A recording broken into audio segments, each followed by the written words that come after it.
Aline here. I am excited to be on this YouTube channel to talk with you. Happy April 2nd. I love you guys. I miss my friends. And I'm here to share with you a story. What we're doing is we're going on a community outing today for pretend. We're going to go to Morrison, Colorado, just west of Denver. And we're going to also go back in time to the early 1960s, which we can do when we're going on a virtual trip. And I'm going to tell you about Sissy Bear. And I know that you're just going to have to ignore the words being backwards. Just look at the pictures. And the book is called Sissy Bear at the Fort. And it's written by Holly. Her name is Holly Arnold Kinney, and she is one of the family members that is in this story.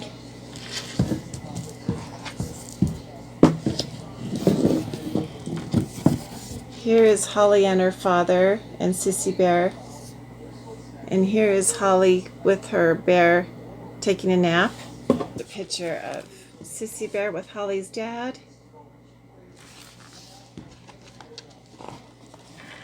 Holly says, "When I was a little girl and living with my dad, mom, and brother Keith in an apartment above my parents' restaurant in Colorado, a bear cub came to live with us.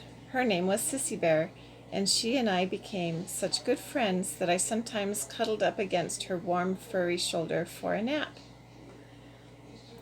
This is the story of how Sissy came to live at the fort and how she affected our lives. It's also the story of the early days of the fort, which is a restaurant inside of a real adobe fort. Today we serve what we call new foods of the Old West at the restaurant. My mom and dad opened the fort in the foothills southwest of Denver, Colorado in 1963. It's always been a magical place, and Keith and I spent a wonderful childhood there. Not only were there mountains to climb and endless open spaces for us to run and play in, we had dogs and cats and a friendly bear. Here's a great drawing of Sissy Bear.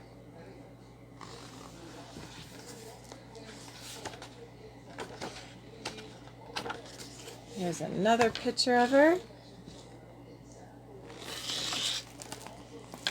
How did a real live bear come to live at the fort?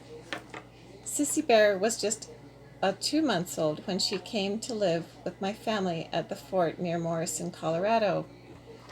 Behind me you have a picture of the fort that I put up for you, and I've got a bear here waving at you in honor of Sissy Bear, and then I've got a puppy that says I love you, but it probably looks backwards to you. It was 1963, and the Canadian black bear cub, who had been through a lot in her short life, was in urgent need of a home. No one knows what happened to her mother, but we do know that before she ended up at the Denver Zoo, Sissy was the property of a down-on-its-luck roadside game farm. During the short weeks with the game farm, Sissy was declawed, so her claws were taken out of her paws so that she, I guess, could be more tame and less dangerous. But she was not given enough to eat, and she was hit repeatedly when she gnawed on things because she was teething, just like puppies teeth, and she needed to gnaw on things. Before the game farm closed its doors for good, Sissy caught her first break in life. She was given to the zoo. Malnourished and abused, the cub was named Sissy by the zoo's staff, and she was carefully nursed back to health. The zoo's bear experts knew she could not survive among the other bears because a clawless bear cannot defend herself, and so they reached out to a well-known animal trainer named Tuffy.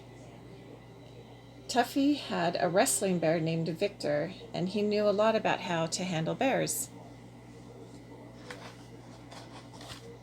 Tuffy was a kind man Here's a picture of Tuffy with his bear that he had already named Victor. This is a picture of Holly's dad and Sissy Bear, and then Holly's brother Keith, and there's Holly with Sissy Bear.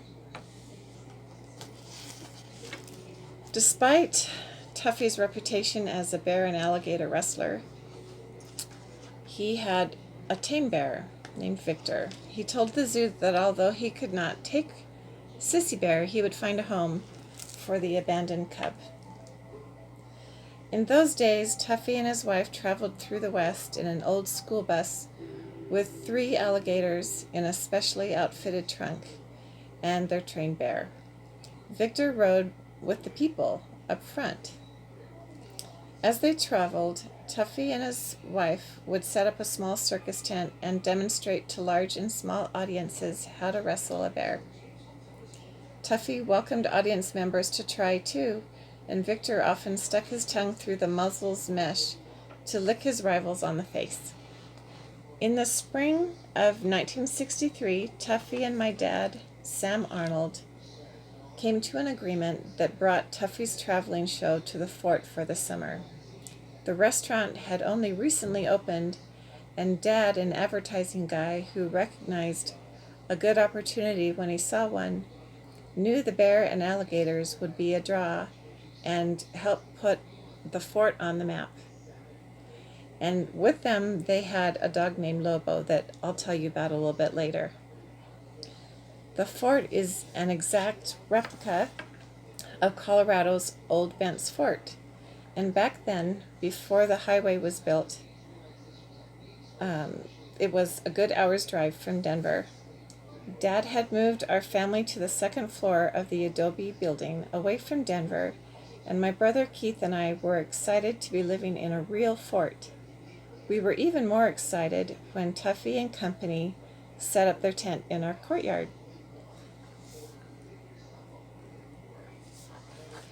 One day, in the late summer, Tuffy got a call from the zoo. The zoo asked him to help find a home for Sissy. His solution was to recommend that the zoo issue a zoo license to the fort, and then Tuffy would teach our family how to train and handle a wild animal. Sissy would live in the courtyard at the fort. This was a little girl's dream come true. And on the back of the book, there's a cute photograph of Sissy Bear. And got a drawing of Sissy Bear.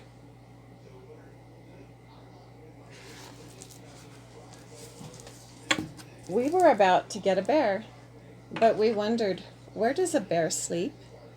Bears feel secure in caves, so my father had a cave blasted out. I lost my place. Blasted out of the red rock next to the open courtyard at the fort. For privacy, we built a wooden structure called a lean-to in front of the cave's entrance. We then filled the cave with clean hay and straw. Bears like water, so we made her a swimming pool, which actually was a metal horse trough, complete with a colorful beach ball floating on the surface. Dad had a chain link fence installed to separate Sissy from the guests who walked through the courtyard on their way to the restaurant. Finally, we hung a sign on the fence that said, "Please don't feed your fingers to the bear, as her diet is carefully planned." Before Sissy arrived, my dad had befriended and then hired a Lakota Indian chief named Chief Big Cloud. Sissy and Charlie, from the first day, shared a strong bond that never wavered. The chief adored her, and the feeling was mutual. Here's Chief Big Cloud with Sissy. What to feed a bear? To establish trust and a true attachment during training, Tuffy told us not to give Sissy any food until she took it from our hand. We gave her water but no food, and after 3 days, she finally took a small piece from my hand. Victory! She never hesitated to eat anything from that day forward, and she was never deprived either. She was even happier when we put a buffalo bone in the tub. We discovered she had a real sweet tooth. What was her favorite? Bright red maraschino cherries. I love those too. That fall, our neighbor Mrs. Enabo taught me to make a hearty porridge with a recipe from her native Sweden. It was a thick mixture of flour, milk, butter, and cinnamon that resembled oatmeal. Once cooked, I added even more butter and sugar and decided it probably resembled the porridge Goldilocks sampled in the fairy tale of Goldilocks and the Three Bears. I had porridge and I had a bear. When I offered her some porridge, Sissy would eagerly slurp it up with her big long tongue. Sissy and I became close in those early years. I'd rush off the school bus, race to the courtyard, and flop down to take a nap with my warm, furry friend. After our nap, we'd wrestle. Sissy knew I was a defenseless kid, and she was gentle during this roughhousing.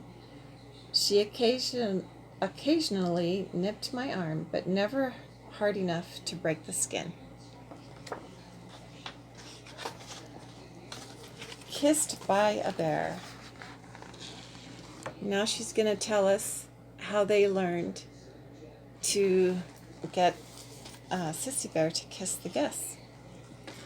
Tuffy taught us to stand straight and tall with a maraschino cherry held loosely between our lips. We then encouraged Sissy to stand on her rear legs, put her forepaws on our shoulders, and gently take the cherry from our mouth. And now we'd been kissed by a bear. Sissy loved this trick, primarily because she was so crazy about maraschino cherries. Of course, Tuffy warned, don't accidentally swallow the cherry or let it drop from your mouth, because Sissy is expecting a cherry. We opened the fort to school children, learning about the history of their state. Bent's Fort had been an international fur trade fort that operated in the Colorado Territory in the early 1800s. For Colorado kids, it's significant, and teachers were only too happy to organize field trips to the building that was a faithful replica of the old building. At age 10, I was allowed to lead some of these school tours dressed in period dress. I even showed my fellow classmates around Bent's Fort. At the end of the tour, she says the kids would line up with maraschino cherries, with the little stem in their mouth, and one by one, Sissy Bear would come and take the cherry, and it looked like they were getting a kiss from Sissy Bear. Needless to say, the kids loved being kissed by a bear, and in return, they loved Sissy. Later we discovered that a tamed bear had lived in the courtyard of the original Bent's Fort. Sissy also loved orange soda. We left the cap on the bottle of soda and then poked tiny holes in it with a small hammer and nail. We taught Sissy to stand on her hind legs and hold the soda bottle between her front paws, all the while standing at the restaurant's bar. Here you see her standing up at the bar with Holly's dad and a guest with her soda bottle between her paws. And here you see a guest being kissed by Sissy Bear.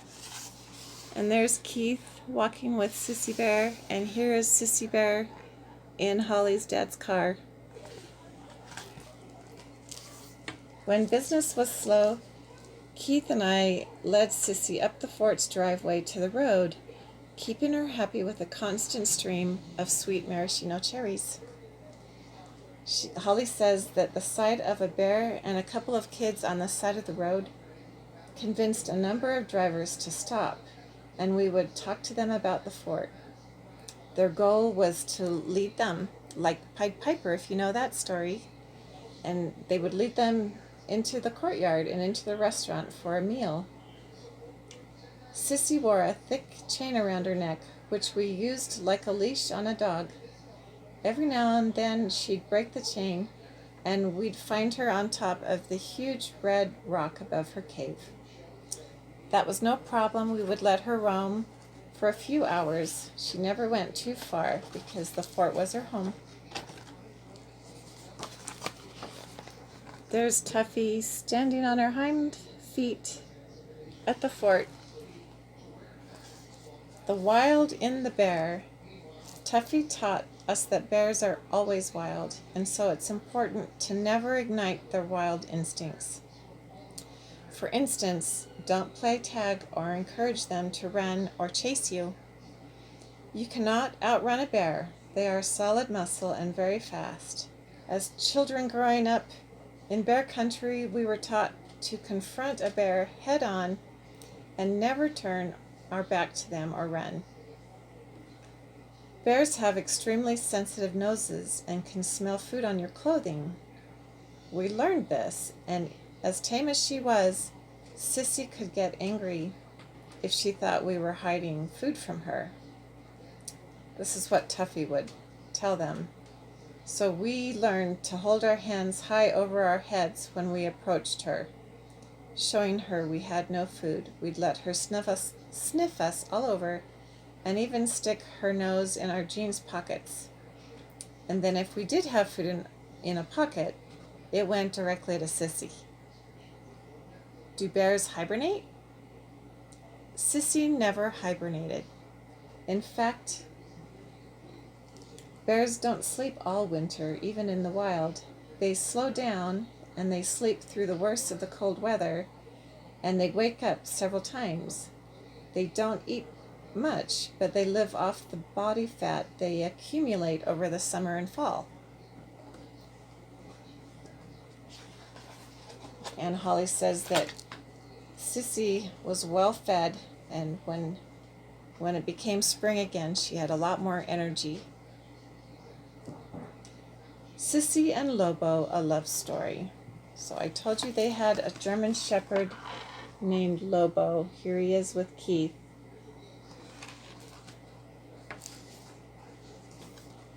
When we were kids, we housed a menagerie at the fort. That means lots of variety. They had 3 or 4 German Shepherds, an oversized tomcat named Big John, and they had pet rabbits. Even a descented skunk named Flower, which was Holly's mother's special pet. And then she tells the story of how they rescued Lobo in Denver, and he had been mistreated, and they had Lobo when they moved to the fort. And she said that Lobo and Sissy fell in love with each other immediately. They became very close, and they would play, they would roughhouse, and they would show off for the guests. And here is a picture of them playing. They really are playing. Lobo's face looks scary, but this is Sissy and Lobo having a good time. Holly says, when we moved to the fort, Lobo was in dog heaven. He roamed the acres surrounding the building and acted as a faithful watchdog when the sun went down. When Sissy arrived, she immediately fell in love with Lobo, and he with her. She says that they would play for the guests, and both were young and full of energy. They'd wrestle in the courtyard, and some of the guests would be alarmed, thinking, would Sissy kill the dog? But right at the crucial moment, Lobo would leap free of Sissy's grasp, jump on her back, and nip the bear on the back, his teeth bared. And the guests would applaud and clap and clap. And then Sissy and Lobo would lie down next to each other to take a little nap. Or the bear might amble over to a nearby picnic table and sit on the bench, like this drawing. I think that's hysterical. And then Holly says sometimes Sissy would go up the stairs from the bottom level to the apartment and sit on the couch like a human and dangle her legs over the edge of the couch. How long did Sissy live at the fort? Sissy Bear lived a good long life for a bear. She came to live at the fort in 1963, and she died in 1982 at age 19. She made her home in the fort's courtyard for those years, charming guests, sleeping in the mountain sunshine, and eating well. By the late 1960s, Holly says that she moved back east and did not visit the fort very often, and she went to college, and Sissy Bear got bigger and bigger and grew to a 700-pound black bear. When I visited Sissy after a number of years living on the East Coast, I confess to feeling a little afraid. She was such a big, strapping black bear, but she was still gentle and happy in her domesticated home at the fort. The family that had taken over the fort had kids who had done a good job taking care of Sissy. Sissy sensed my apprehension, just as horses know when someone is a little leery, and I held back. My days of napping with the bear were behind me. Tales of Sissy Bear live on at the fort. Eddie Morrison, a famed Cherokee artist, created the Sissy Bear memorial sculpture for the courtyard where our beloved bear lived. This way, Sissy is always with us when we and our guests gather nearby or enjoy a bonfire. And here's the sculpture that was made. And that's the end of our story. Come back to the YouTube channel often, and we'll see each other as soon as we can. I love you guys. Bye for now.